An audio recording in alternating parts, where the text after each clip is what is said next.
Hi everyone, today we'll talk about how to fix or how to solve the problem of Microsoft SwiftKey AI keyboard. You will go to settings. In this page we go to apps, default apps, app settings.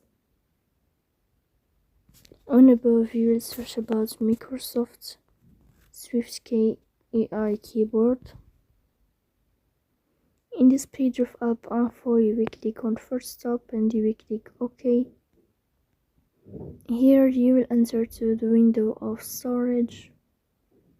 Then we click on clear cache, but pay attention, don't click clear data because that can delete your account. In the end you can turn off your phone and you can wait a moment to restart your phone again. So please don't forget to support us by like and subscribe. See you next time and thank you for your watching.